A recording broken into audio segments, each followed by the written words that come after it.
very good evening. You're watching Primetime News on TV1. For the Newsfirst team, I'm Stephen Machado. And I am Hashimi Patirana. Let's start off with a look at your headlines for tonight. Escape route of Valiguma chairman's assassins revealed. 4 police teams in pursuit. Valiguma chairman sought protection. Government must take responsibility for the killing, says opposition leader. Witnesses and victims can be protected, not registered criminals, says minister. Court to hear writ petition by Kehel Badra Padme's mother on the 2nd of December. CID agrees not to move Padme until then. Sri Lanka's export earnings near $13 billion in third quarter. In a top story for tonight, the investigation into the assassination of Valiguma Pradesh Sabha chairman Lasantha Vikramasekara is revealing a growing body of information linked to organized criminals. Authorities have launched an extensive operation to identify and apprehend the suspects, with CCTV footage currently under analysis as part of the effort to trace those involved. The investigation into the assassination of Valiguma Pradesh Sabha chairman Lasantha Vikramasekara has uncovered critical details about the suspects and their escape route. According to police, the gunman fled the scene on a motorcycle with another individual. CCTV footage has revealed that the suspects were seen escaping near Amalagoda Junction, located on the Matarakurasa Road, approximately 21 kilometers from the Valiguma Pradesh Sabha office. Police suspect that both individuals initially travelled together on one motorcycle, then switched to 2 separate bikes during their escape.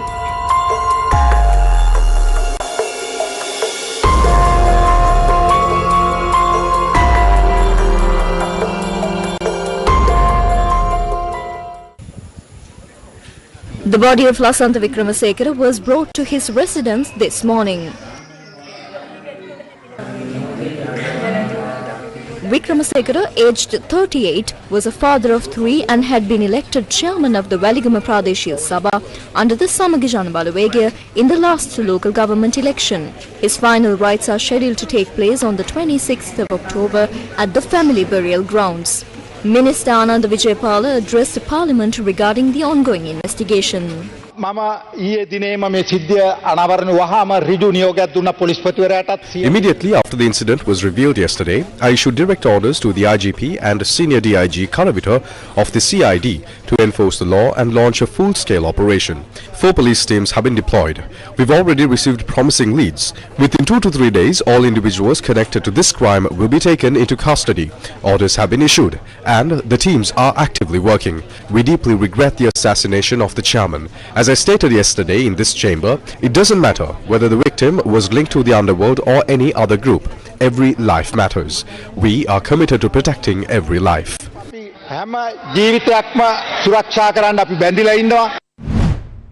Amid growing outrage over the assassination of Valiguma Pradesh Sabha chairman Lasantha Vikramasekara, Samagijana Balawegya and other opposition MPs arrived at Parliament dressed in black with black armbands. Opposition leader Sajid Premadasa revealed that Vikramasekara had formally requested protection from the Inspector General of Police, citing a credible threat to his life. Minister Ananda Vijayapala stated that Vikramasekara noted that there was no procedure in place to award security to island registered criminal or IRCs.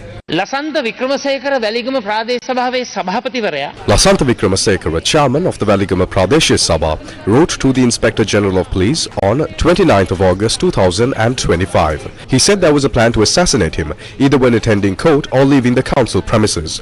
He wrote directly to the IGP, along with a sworn affidavit. I request that suitable protection be arranged for me during and after my official duties.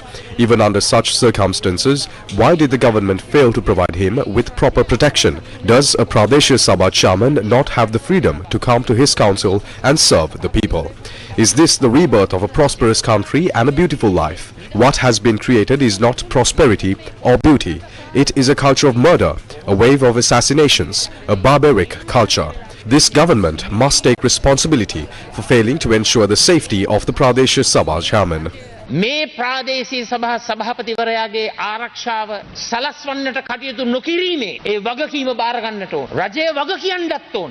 යම්කිසි පුරවැසියෙක් තමන්ගේ ආරක්ෂාව ඉල්ලලා පොලිස්පතිවරයාට ලිඛිතව දැනුම් දුන්නම If a citizen requests protection and informs the IGP in writing and that request is ignored and no action is taken, then, Deputy Speaker, what are we supposed to say about the safety of citizens and even your own safety? It's easy to point fingers, but Lasantha clearly informed the IGP in writing about the threats to his life. You did not act. You can deal with his past actions separately. But he was assassinated while sitting in public, on a public day. Yes, we can say who made the call when the time comes. We can say who the lawyers were. I have children too. Deputy Speaker, we believe drug trafficking must be stopped. We promoted sports and arts to keep children away from drugs. But you opposed that too. You mocked the races back then. Continue your programs. But don't be ready to protect organized criminals. සංවිධානාත්මක අපරාධ කරුවන්ට ආරක්ෂා කරන්න ලෑස්ති වෙන්න එපා. එතුමාට උසාවියෙන් තීන්දුව කළා. If he hasn't been convicted by a court, then he is not a criminal. Just because different people say different things doesn't make it true. If the court had convicted him, then we would have believed he was a criminal. But he was only a suspect. That's why, as a party, we listened to the village's opinion and nominated him. Ignoring his request for protection and failing to provide it led to his assassination in broad daylight. අන්න මාඩවල් ඔව්ව ඝාතනය කරන කටයුතු ඊයේ දිනේ ඝාතනයට ලක් වූ Lasantha වික්‍රමසූරිය හේවත් Lasantha Vikramasekara, also known as Medigama Lassa, who was assassinated yesterday, is a registered criminal according to police records. He is listed in the IRC, or the government's criminal registry. Speaker protection is provided under the Victim and Witness Protection Act to victims and witnesses. The police department does not have the authority to provide protection to registered criminals. පදිච්ච අපරාධකරුවන්ට ආරක්ෂාව දෙන්න. අපරාධ මේ කාර්යයක් නැත්නම් කුඩුකාරයෙක් ඔන්න ඔය If he is not a criminal, then he's a drug dealer. Is this the escape route?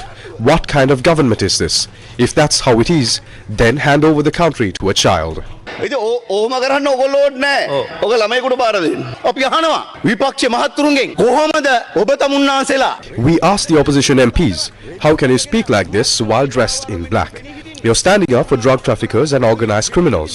He is a registered criminal under IRC 1305/2015, Category B. I can even give you these case numbers. He has received 3 suspended prison sentences. Markandare Madush was killed and exposed names of about 80 politicians. Those names were found in Madush's files. We have ended the culture of roadside assassinations and political violence in this country. Namal has nothing to fear if he is not connected to organized crime. But we don't know. Some phones have names. We don't know whose they are. සමහර phone වල ඉතින් කාගේද දන්නේ නෑ Namal sir මගේ sir Rajapaksa. ඉතින් අර phone වල තියෙනවා. බැකෝ සමන්ගේ ෆෝන් වල තියෙනවා. That name is in the phones. It's in Bako Saman's phone. We don't know if it's this Namal or another Namal. We don't know if my Sir Rajapaksa refers to someone from the Rajapaksa family or someone else. So maybe there's nothing to panic about. අහන්න දෙයක් නෑ මොකද මං කලින් කිව්වාගේ අබ කාපු අයගේ මොලේ දනවා මුළු ඇඟම. The Association of Civil Society Activists lodged a complaint with the Commission to investigate allegations of bribery or corruption today. The complaint alleges that public funds are being misused to provide a security for the organized crime figure Harak Qatar. The civil society activists highlighted before the Bribery Commission the serious damage caused to the country when public tax money is used to provide security for criminals. When we pay taxes, that money is being used to keep the people like Harakata under protection, giving him a whole security detail of 80 to 90 guards. This is a clear misuse of public funds, the people's money. That's why we requested the Commission to conduct a proper investigation into this matter. I see this as a clear case of misappropriation of public funds in the name of providing security to this individual. It's already been 2 years and 7 months now. If you calculate the cost, with 100,000 rupees per guard for 80 of them, the total comes to 8 million rupees. So if he is kept under custody for 31 months, that total increases to about 310 million rupees. The Court of Appeal today extended a previously issued assurance that Kehel Badr Padme, a suspect currently held by the Criminal Investigation Department for alleged involvement in large-scale drug trafficking, will not be moved outside CID custody until the 2nd of December. The extension was granted during a hearing of a writ petition filed by Padme's mother, who requested a court order to guarantee her son's safety and prevent him from being taken to any external location while under interrogation. The petition was heard before Justices Ruhantabe Surya and Priyantha Fernando, with Deputy Solicitor General Vasanta Pereira appearing for the respondents. The Deputy Solicitor General agreed to extend the assurance previously given to the court. The court ordered that the existing assurance be extended until the 2nd of December, when the petition will be taken up again for further consideration.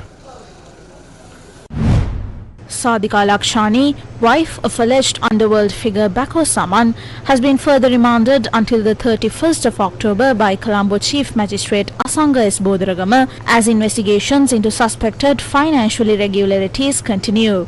Appearing on behalf of the Criminal Investigation Department, Deputy Solicitor General Suhash Herath submitted an updated progress report to the court, revealing significant financial activity linked to the suspect and her family. Quote, This suspect has been linked to approximately 36 accounts belonging to her, her sister, father and other relatives.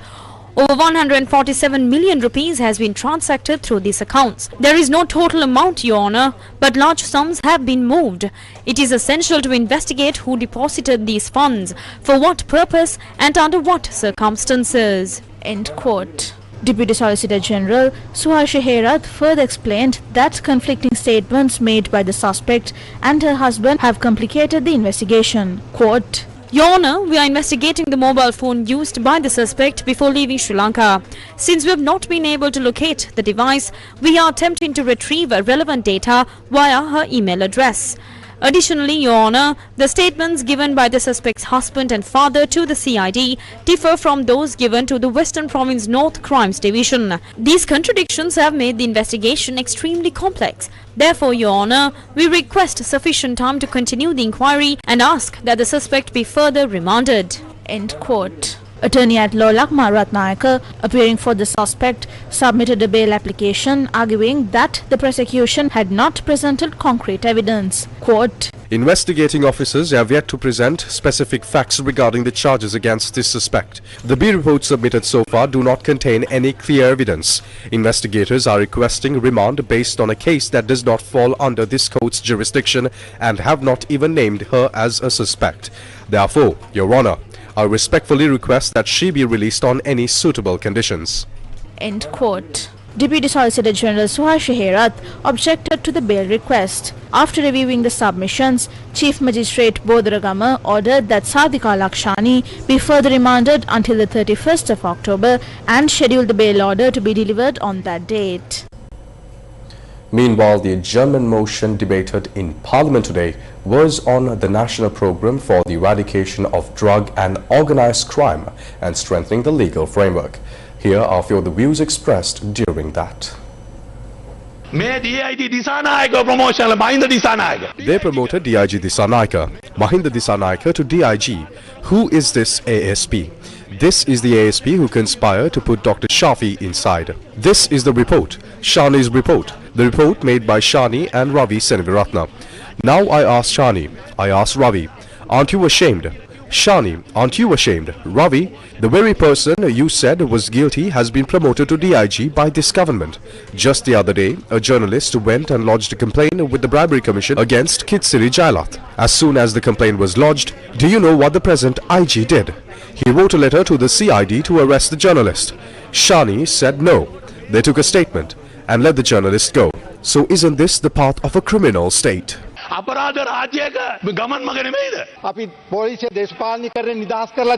have freed the police from politicization. Some people don't know the procedure for promotions. Some people think that promotions in the police are given based on the minister's list, like the old system. That's not how it works. Honorable Deputy Speaker, all promotions have been through the Police Commission. When the law is enforced on corruption charges and financial misuse, some people get agitated. Therefore, we will not back down in any way from these things. We will take on any challenge and work to eradicate this drug menace and these underworld activities from the country. A good plan, vision and a program that has already been laid out. දැක්මක් වැඩපිළිවෙලක් මේ වෙනකොට බිම එළලා තියෙන අවුරුද්දයි ගියේ. ආනන්ද විජේපාල නොහොත් ඉතුරු නම කියන්නේ නැහැ. පහුගිය කාලේ ඒවා Facebook වලින් ගියා. Anand Vijaypala, alias. I won't mention the other names since those things were posted on Facebook in the recent past. We won't stoop to that level. To say Ananda Vijaypala, alias, we won't say it. This person was chased out of the police after acting as a leader of an armed faction. Based on a CID report, he is someone expelled from the police based on the CID report and intelligence report. Tell us about the attack on Ambanpula police. Tell us about the attack on the Thambutegama police. Tell us about the Kakirawa police in 1989. I'll tell you one thing, Minister in charge of the police, if you can kill us, if you kill us, we will come back as ghosts and take revenge. We will come back as ghosts and pursue you if you plan to kill us. Our security has been removed. If you can, kill us. If you kill us, we will come behind you even as ghosts. We are not scared of those things. Understood? මැරුවොත් හොල්මනක් වෙලා හරි ඔයාගේ පස්සෙන් ඉන්නවා අපි. ඒවට අපි බය නැහැ. හරිද? අපි කවදත් සිංහයෝ වගේ රටේ වැඩ කරා. අපි කිසිත් දවසක මේ ත්‍රස්තවාදී කටයුතු වල We have always worked in this country like lions. We were never people who engaged in terrorist activities. We worked well in the police, and I left the police due to a personal reason. Other than that, the matters this person mentions are completely false and malicious. We don't need to kill anyone. We are not a government that kills people in this country. We are a government that protects people's lives. Therefore, Honorable MP Chamara, you don't need to be afraid. We assure you security. You can shout, be afraid or get agitated as much as you want. We are law-abiding. And there is no doubt, no debate that we will bring all those who engaged in illegal activities to justice according to the law. You can say as many things as you want. අපි මේ කිසියක් සම්බන්ධයෙන් සැලෙන්නේ නැහැ. අපි පාතාලේ නවත්තනවා. පාතාලය මර්ධනය කරනවා කිව්වම When we say we will destroy the underworld, decent, civilized citizens should not get agitated. Some others also said that we are going to kill them. Never. Please don't come back as ghosts. You have a face that is scary to look at even in real life. Please don't become a ghost. It's scary even to see you in the morning just as you are. Don't become a ghost. We will protect you. Don't be afraid. නිකන් දැක්ක උදේට දැක්කව බය හිතව හොල්මනක් වෙන්න එපා අපි ඔබතුමාව ආරක්ෂා කරනවා බය වෙන්න එපා News First with the people. A luxury residence constructed illegally within the Maniganga Reservation in Katharagama and recently taken over by the Department of Irrigation has been valued at over 40 million rupees. The property became the subject of public controversy after allegations surfaced linking it to a person named Gotabaya Rajapaksa. However, following the takeover of the residence by the Department of Irrigation, former President Gotabaya Rajapaksa issued a public statement denying any ownership or connection to the property.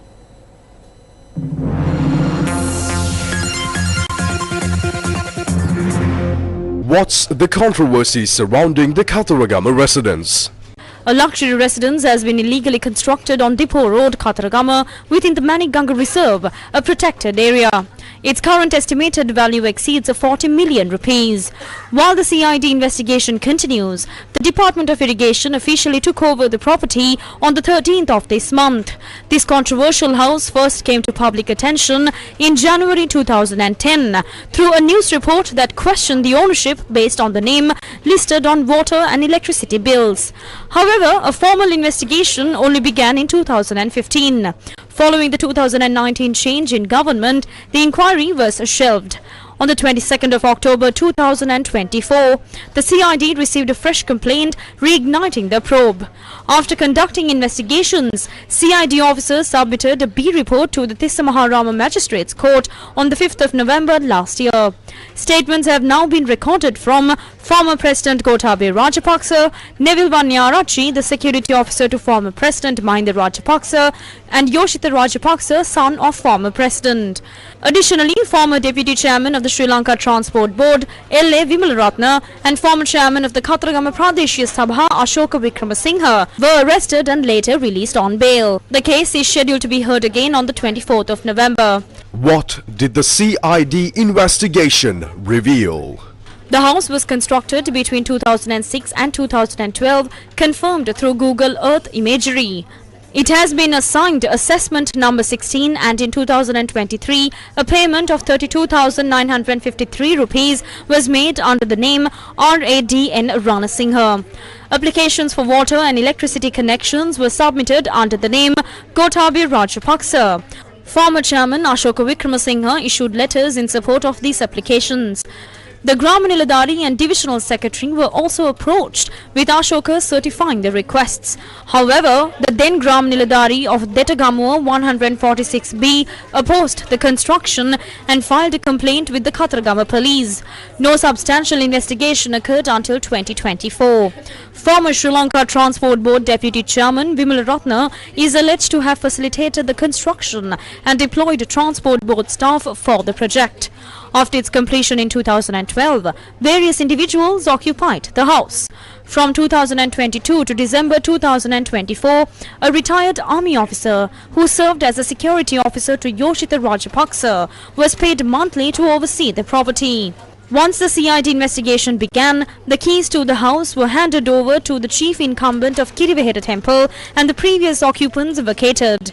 The chief incumbent has formally stated that he holds no ownership and has handed the keys over to the CID. What does former President Gotabaya Rajapaksa say? He has consistently denied any ownership of the property. On the 14th of November, he reiterated that he has no connection to the house. He claims that his name was misused, referencing an electricity application submitted under the name G. Rajapaksa, which lacked a proper signature. What happens next? The case is still ongoing. It will be heard at the Tissamaharama Magistrates Court next month. The CID continues its investigation, and documents including water and electricity applications have been sent for forensic handwriting analysis. This marks the beginning of a scientific investigation.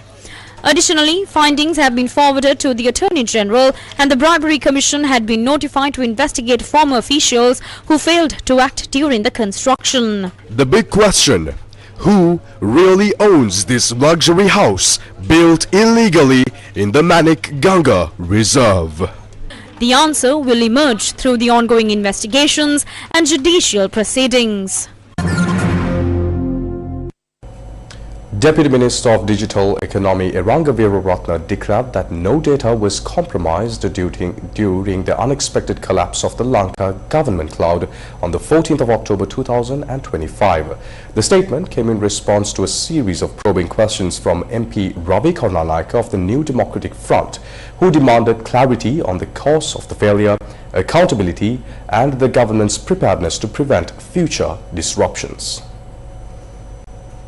Can the Honourable Minister inform the House what specific technical or administrative failure led the collapse of Lanka government cloud on the 14th of October 2025, and whether any preliminary investigations or forensic audit has identified accountability with ICTA or its service providers? The incident has been identified as a technical failure. One of the disks reached 100% utilization, which in turn forced a portion of Lanka government cloud to go offline. This is an automatic shutdown mechanism, fail-safe mechanism designed to protect system integrity and prevent potential data corruption. We have taken immediate steps to restore the services back online. Since last Saturday night, the services are online. The reason that it took 1 week is to ensure that the data is fully protected. There's no system issue in the data integrity, as well as the data will be restored fully.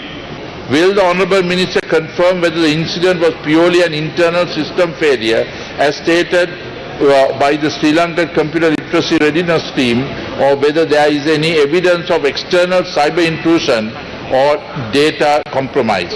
Yes, I confirm that the internal system, the failure was an internal system issue, and there's no evidence of any external cyber intrusion, and at no point during the incident was any security or integrity of the data is being compromised. And throughout the restoration process, we strictly adhered to the highest standards of data protection and system security. Thereby, no data loss has been reported, and also all the services currently up and running. 6. Can the Honourable Minister assure Parliament that all sensitive citizen and government data hosted on Lanka Government Cloud remains intact, uncompromised, and will government table a cybersecurity audit report before this House? I can confirm that the data hosted at Lanka Government Cloud remain fully intact and uncompromised throughout the incident. And the National Cybersecurity Operations Center, NCSOC, was actively monitoring several services running in the LGC during this period, and no cyber incidents were detected or reported. All monitoring logs confirm the absence of any unauthorized access or breach attempts, ensuring that both data security and system integrity were preserved at all times. 10. Finally, what assurance can the Honourable Minister give the people of Sri Lanka that such a collapse of nation's digital backbone will never reoccur, and the government possesses the readiness, expertise and the resilience to withstand the future cyber threats of this magnitude? The government is taking comprehensive steps to ensure that such a disruption does not reoccur, strengthening both technical infrastructure and the governance systems that underpin national digital services. ICT is currently in the process of migrating workloads to the new LGC 2.5 from the legacy system, so that we will not have the reliance on the old one, which the new one will have all the geographic redundancy and the centralized backup systems and so on. And this utilization has brought down to 88% or below, and also as and when the workloads are migrated to the new LGC, those will be removed from the current or the legacy one to free up more spaces. And the National Cybersecurity Operations Center, NCSOC, will 24/7 monitor the new LGC 2.5, and also the SLT data center NOC, Network Operations Center, will monitor this new system 24/7 to ensure it maintains all the KPIs around the clock on the integrity and performance. Additionally, government is preparing to establish a second cloud platforms, and we are hoping to initiate the tendering process towards the end of the year. And this multi-cloud strategy will enable government to not rely on a single cloud platform, but the data will be replicated in multi-cloud environment, so that the availability, resilience and the security of data will be upheld at the highest standard.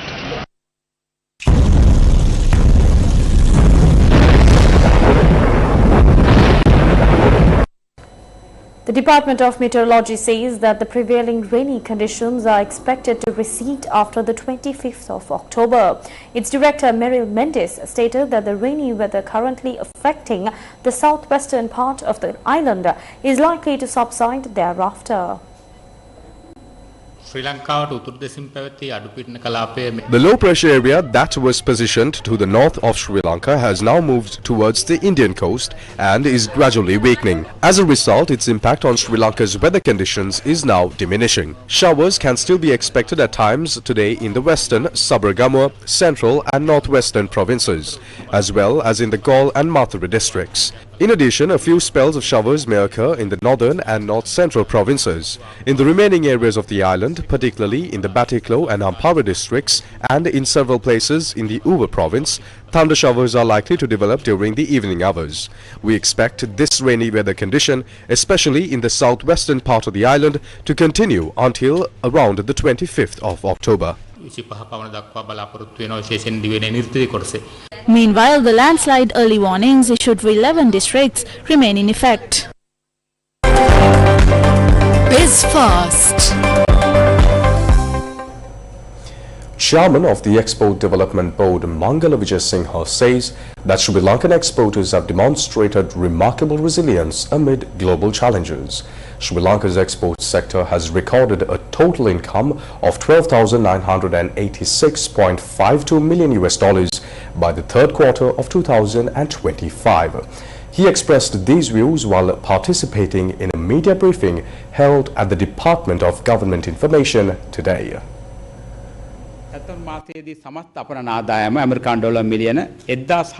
In the month of September, total export earnings increased to $1,469 million, marking a growth of 12.33% compared to the same period last year. Merchandise export income rose to $1,163 million, showing a 15% increase year-on-year. Meanwhile, the services sector recorded an export income of $306 million. We observed a notable growth in several sectors during September, particularly in tea exports, coconut-based products, electrical and electronic goods, gems and jewelry, as well as Sri Lanka's food and beverage sector, processed foods, vegetables and fruits. Similarly, the services sector, especially the information-related segment, recorded significant growth during the month. This overall increase in export income strengthens our expectation of achieving an 8 to 10% growth in exports during the fourth quarter of this year, helping us reach our annual targets. We anticipate remarkable growth in certain sectors over the next 3 months. In recent times, the export sector has faced various challenges, including issues related to tariff barriers and global conflicts. Despite these obstacles, our exporters have continued to make strong efforts to sustain international competitiveness. Furthermore, the government's initiatives to enhance exports, particularly through market diversification, product diversification, and effective policy decisions implemented via the Export Development Council of Ministers, have contributed significantly to the increase in export income. He also elaborated on the future goals of the export sector. Our target is to increase the country's export earnings to $36 billion over the next 5 years. We are currently in the final stages of preparing our National Export Development Plan to achieve this. For this year, our expectation is to record an 8 to 10% growth in export earnings. At present, we have already achieved around 7% growth. Over the next 3 months, we aim to reach that 8 to 10% target and maintain positive growth throughout the year. Our long-term goal is to continue this positive momentum over the coming years and bring about significant progress within the nation's export sector.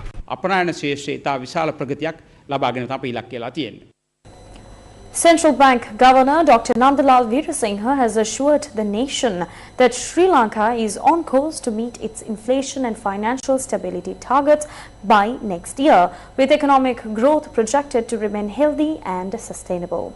Responding to a question by Newsfirst journalist Budbin Amaradivakara, the governor emphasized that the central bank's inflation target of 5% is expected to be achieved in the coming year. Governor, since inflation is on the positive side, do you think we'll be able to achieve the economic and financial stability targets by next year? And also, are there any risks that could slow down its progress? I think one is in the multiple story, we obviously explained to all of you that our inflation target 5%, we will be reaching 5% inflation target next year. That is central bank objective is to maintain inflation, that we reach that. And also financial stability, we can see clearly the stability compared to last couple of years, stability is much better. There is a lot of improvements in terms of financial stability. So we don't see a problem. In terms of economic recovery, economy is continuously growing around 5%. I think that is a healthy economic growth after the crisis happened in 2022 and 2023. I think we see the trend continuing for next year as well. I think we are hopeful.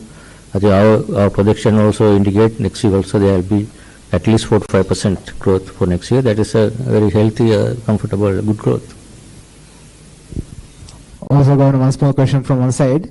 There have been several comments in the political sphere saying that inflation has increased and the debt servicing is becoming unsustainable. Is that true, and what is your comment on that? Inflation, I think there are two different things. I mean, we have to make it understand two different things. Inflation, obviously, I have already explained, it's a deflation is unusual situation. Inflation target is to maintain around 5% in the medium to long term.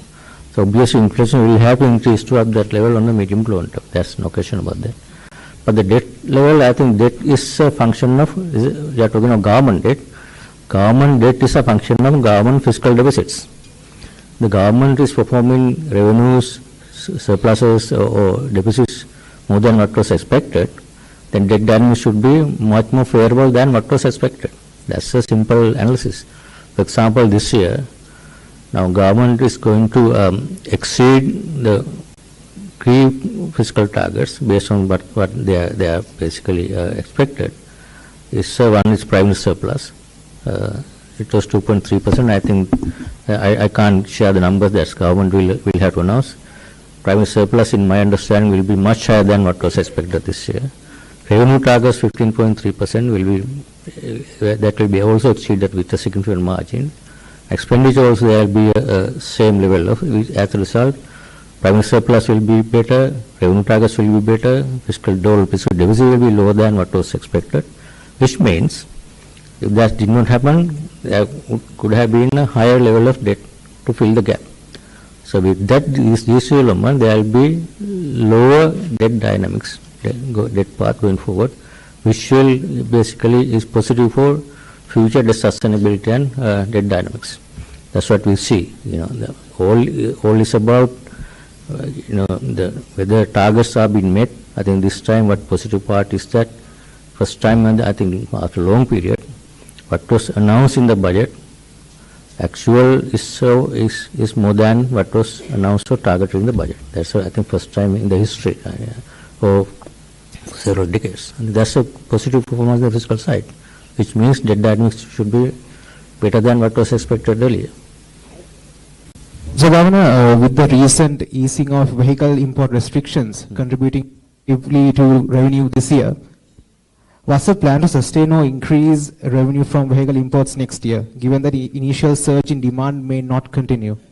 So that's a revenue implication. I think is Minister of Finance should comment on that, because this year obviously because of pent-up demand, vehicle imports were a little higher than what was expected, and if you can remember, we talk about 1.2 billion like of overall motor vehicle imports in terms of foreign exchange. Now it's maybe around 1.5 billion by the end of this year, looking at the trend, and now it's slowing down gradually. As a result, government was able to collect more revenues than expected. That's one of the reasons government has outperformed the revenue forecast. Next year, we hope that will be stabilized to normal levels once the pent-up demand is met. So then there will be normal demand going forward. I think we can manage that. That's not an issue. The household credit sector in Sri Lanka has shown robust growth, expanding by 14.8% by the end of the second quarter in 2025. This was revealed by Dr. B.H.P.K. Tilakavira, Director at the Central Bank of Sri Lanka, quoting to data from the Credit Information Bureau. According to the CRIB data, household sector credit expanded by 14.8% by end of second quarter of 2025 compared to moderate growth recorded in previous year. And banking sector continue to play a significant role in meeting borrowing needs of the household sector. Banking sector account for 64.7% of the total balance of the household sector. And NPL ratio of the household sector declined to 15% in second quarter of 2025 from 17.1% recorded in second quarter of 2024.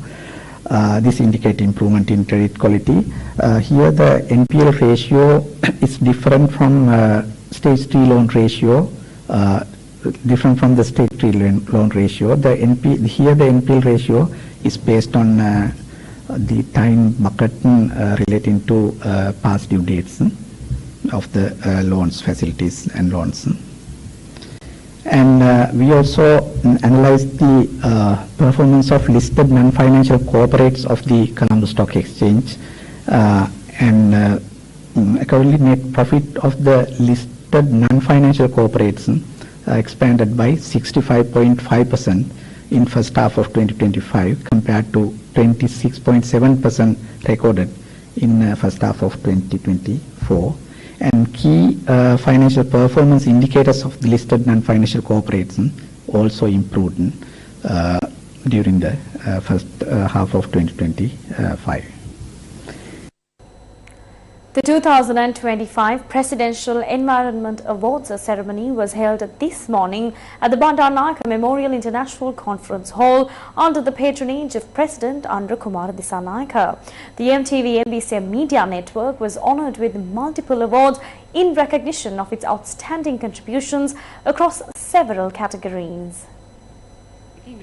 The Presidential Environment Awards ceremony, organized by the Central Environment Authority with the aim of promoting environmental conservation in Sri Lanka, was held under the theme Beautiful Island, Smiling People. The event recognized industries, government and non-governmental organizations, schools and community groups that have contributed towards building a clean, green nation focused on sustainable development. Awards were presented under 23 categories this year. At this year's Presidential Environment Awards, Director of MTV MBC Asuka Dias won the Bronze Award in the Sinhala Television Media category. Newsfirst also received the Merit Award in the Media Sector Institution category, Television, Sinhala Medium. Newsfirst. In the Sinhala Radio Media category, Sirasa FM was honoured with the Bronze Medal. Bronze Award goes to Sirasa FM. Erosion Sanjeeva Kumar Mendes of Sirasa FM received the Gold Award in the individual category within the Sinhala Radio Media division. Erosion Sanjeeva Kumar Mendes, Sirasa FM. In addition to these accolades, Eslon Lanka Private Limited won the Merit Award in the institutional category this year. Eslon Lanka Private Limited, office premises, Southern Lanka. Retired Air Chief Marshal Udeni Rajapaksa, High Commissioner of Sri Lanka to South Africa, hosted the Sri Lankan community in South Africa earlier this month. High Commissioner of Sri Lanka to South Africa, retired Air Chief Marshal Udeni Rajapaksa, hosted a dinner for Sri Lankans living in South Africa at his official residence. South Africa is projected to be the largest economy in the continent with an estimated GDP of over 410 billion. 8 years ago, I came to Africa. I came to South Africa too.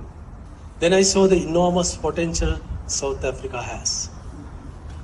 The industrial capacity, untapped natural resources, and most importantly, the great strength of unity in diversity. This is what I observed. So similarly, I believe that the latent potential of our nation, the pearl of the Indian Ocean, is second to none.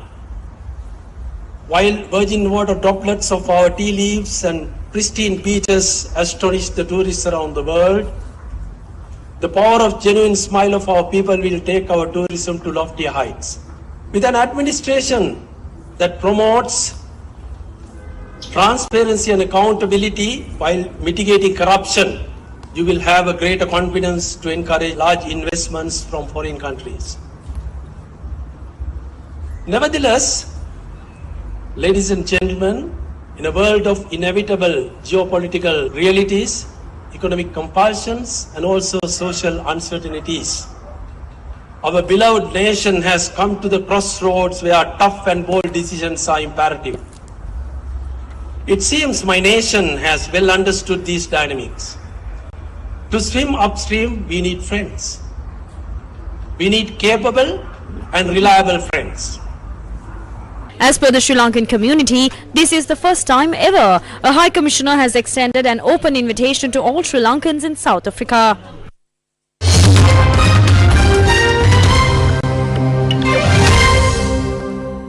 The United States has announced new sanctions targeting Russia's two largest oil companies in an effort to pressure Moscow to negotiate a peace deal in Ukraine. US President Donald Trump has announced what he called tremendous new sanctions against two of Russia's largest oil companies in a bid to pressure Moscow into ending its war on Ukraine. The measures target Rosneft and Lukoil, two major oil corporations that help fund the Kremlin's war machine, according to US Treasury Secretary Scott Bessent. Rosneft, a state-controlled company headed by Russian President Vladimir Putin's close ally, and Lukoil, a privately owned firm, account for nearly half of the nation's total crude oil exports. The announcement came one day after US President Donald Trump said a planned meeting with his Russian counterpart Vladimir Putin in Budapest would be shelved indefinitely. Trump said, quote, "Every time I speak to Vladimir, I have good conversations and then they don't go anywhere," end quote. While the economic impact to Russia is likely to be minimal, it represents a major shift in Trump's foreign policy, having previously said he would not impose sanctions until European nations ceased buying Russian oil. The Kremlin said Russia was immune to the sanctions. Trump had repeatedly threatened tougher measures against Moscow, but has avoided them until now in hopes of brokering a peace deal in the 3.5-year-long invasion. King Charles has become the first head of the Church of England to pray publicly with the Pope. King Charles became the first reigning head of the Church of England to publicly pray with the Pope in over 500 years. The historic prayers, the first between an Anglican king and a Pope, began with the Lord's Prayer in the Sistine Chapel. King Charles III and the Queen arrived at the Sistine Chapel and had a private audience with the Pope prior to the service. The service, led by Pope Leo XIV and Archbishop of York Stephen Cottrell, featured Latin chants and English prayers, with choirs from both the Church of England and the Catholic Church participating.